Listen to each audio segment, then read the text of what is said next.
Watoto karibu 40 kwa sasa, na watoto 10 wako home based.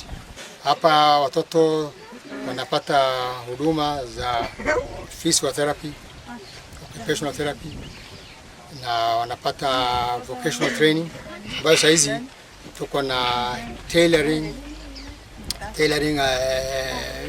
program ambayo inaendelea ongoing. Ukitaka kujua jamii ni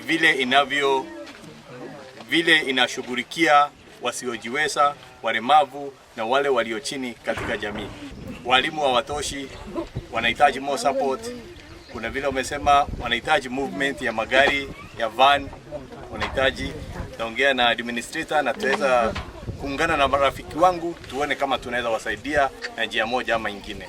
Kuna watu wengine huko kwa manyumba huko tunaishi wameficha hao walemavu, na hiyo sio jambo mzuri kabisa, sababu wanaweza pata usaidizi.